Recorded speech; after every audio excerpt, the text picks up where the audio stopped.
हरिऔध जी। इनका जन्म 15 अप्रैल 1865 के कहाँ हुआ था?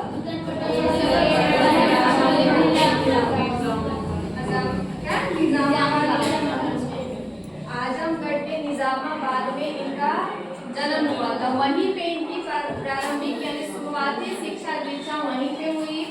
इनके पिता जो थे भोलानाथ सिंह, भोलानाथ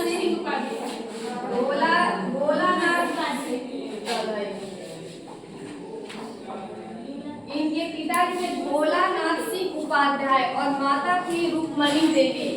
और इनके भोलानाथ के जो भाई थे बर्द सिंह के सानिध्य में ही इनकी शिक्षा दीक्षा यानी प्रारंभिक शिक्षा दीक्षा जो है शुरुआती एलके नर्सरी एलकेजी यूकेजी 1 2 3 लगभग ये सभी बर्द सिंह के सानिध्य में हुई। चाचा ने इनकी कराई थी। और इसी के साथ साथ फारसी और संस्कृत का भी अध्ययन इनको कराया था, क्योंकि बचपन से बड़े तेज थे और बच्चों को जो सिखलाइए वो सीख जाते हैं। बशर्ते बच्चे को उस लायक बनाना भी होता है।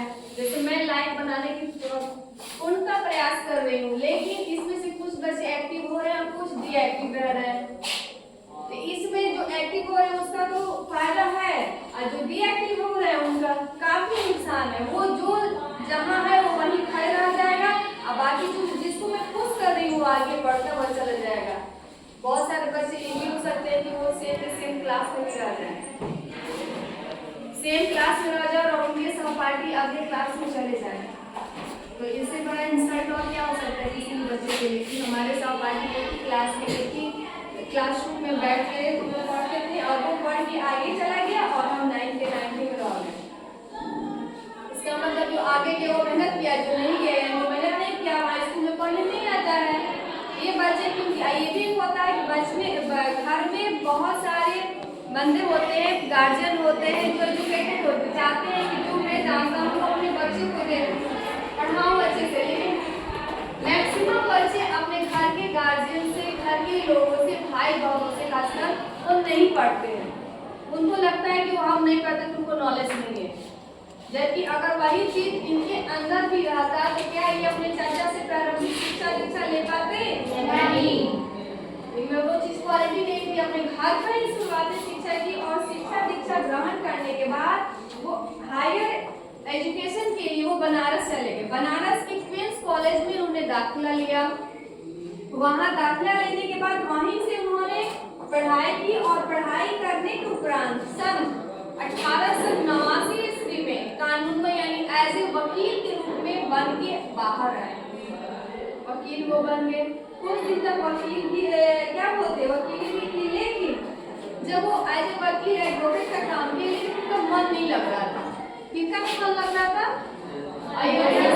अध्याय का मन नहीं लग रहा था। उनको एज ए टीचर के रूप में नियुक्त होना चाह रहा था। मुझे पढ़ाने में अच्छा लगता है, मुझे खुद भी पढ़ने में अच्छा लगता है और मैं चाहता हूँ कि अपने जैसे और भी बहुत सारे हरिऔध को इकट्ठा करो और बनाओ।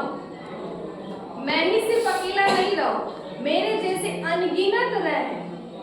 इसके लिए क्या करना होगा कि मैं जैसे मेहनत करके पढ़ा हूँ वैसे ही इन सभी को भी जिज्ञासा दूं, पढ़ाऊं, ताकि इनको भी राह दिखाऊं, ताकि ये भी पढ़े लिखे और मेरी तरह ही बने, ताकि एक हरिऔध नहीं हजारों हरिऔध। इसीलिए इनको एज टीचर के रूप में ये जॉब अच्छा लगा, इसलिए वकील छोड़ दिए और ये आगे एज ए टीचर के रूप में पढ़ने पढ़ाने में।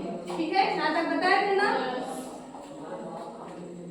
इतने ज्यादा जब ये एज ए टीचर के रूप में हुए, इन्होंने स्कूल में भी और विश्वविद्यालय में भी, मतलब ये स्कूल हो गया हम लोगों का, ठीक है, और विश्वविद्यालय जैसे जयप्रकाश यूनिवर्सिटी हो गया, जेपी यूनिवर्सिटी होगा ना, तुम लोग जाओगे ना हायर एजुकेशन के लिए, अगर तुम्हारे घर के गार्जियन बाहर नहीं भेजेंगे तो तुम इसी यूनिवर्सिटी के अंदर तुम ग्रेजुएशन करोगे।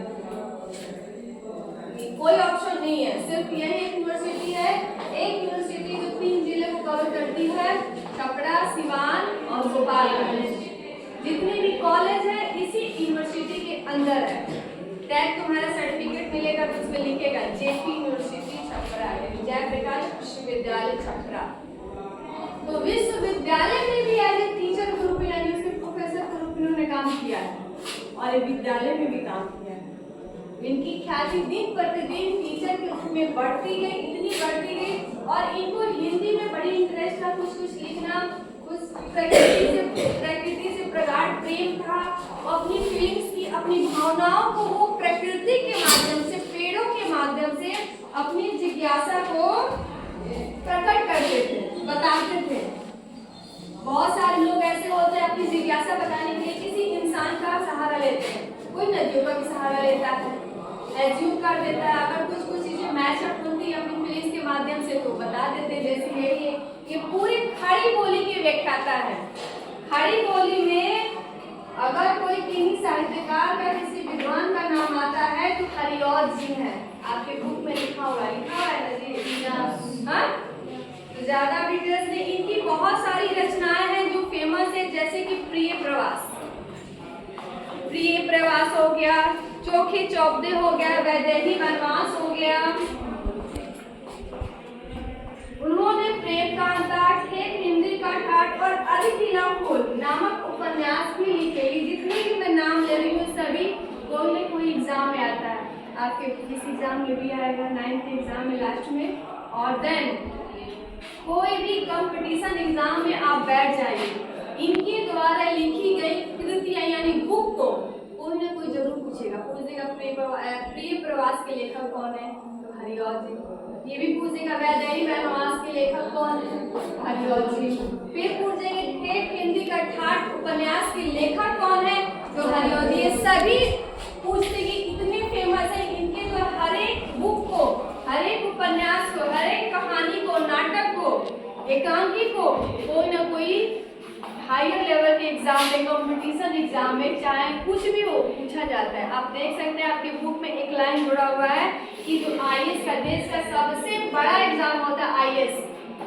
मुझे बताया था ना, आईएएस के एग्जाम में भी इनके द्वारा लिखी जो उपन्यास है खेत हिंदी का ठाट, उस उपन्यास, इस उपन्यास को सिलेबस में इंक्लूडेड शामिल है।